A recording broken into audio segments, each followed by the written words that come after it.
MMRD परीक्षेमध्ये मोठ्या प्रमाणात गडबड झालेली आहे असं अभिजित दिपके यांनी म्हटलंय। SITवर विश्वास नाही, न्यायालयीन चौकशीची मागणी त्यांनी केली आहे। 16 पैकी 13 टॉपर एका सेंटरवरचे आहेत असंही अभिजित दिपके यांनी म्हटलंय। त्याचबरोबर टॉपर परीक्षार्थींमध्ये काही अधिकाऱ्यांची मुलं सुद्धा आहेत असाही आरोप अभिजित दिपके यांनी केला आहे। आम्हाला प्रत्येक वेळेस सगळ्यात पहिले तर एक्झाम आणण्यासाठी आंदोलन करावं लागतं की एक्झाम यावी आमची। मग एक्झाम आली की मग आम्हाला आंदोलन करावं लागते, भाई तुम्ही आमच्या एक्झाम घ्या, तुम्ही आमच्याकडून फॉर्म भरून घेतलेत पोरांकडून, तुम्ही आमच्या एक्झाम घ्या। मग ते एक्झाम घेतात, मग एक्झाम झाल्यानंतर आम्हाला आंदोलन करावं लागतं की आमचा रिझल्ट लावा। 12 13 महिने आमचं रिझल्ट पेंडिंगवर ठेवतात ते लोक, नंतर आमचा रिझल्ट लावतात। आणि इतकं करून पण नंतर हा घोटाळा होतो या प्रकारचा।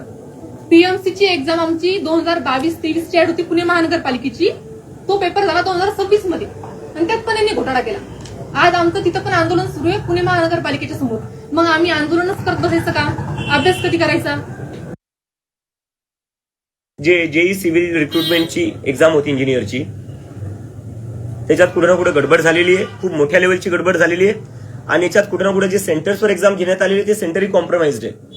आणि हे आपण नुकतंच बॉम्बे हायकोर्टची जी परीक्षा झाली त्यात पण पाहिलं, हे अशा प्रकारचा घोळ येतो जिथं आधीच सेटिंग लावून मुलांना पास करण्यात येतं आणि जे मुलं इमानदारांनी अभ्यास करतात त्यांचं काही होत नाही। आता याच्यात असं सांगण्यात आलेलं की बरेच जे मुलं टॉपर आहेत त्यांच्यात काही अधिकाऱ्यांचीही मुलं आहेत,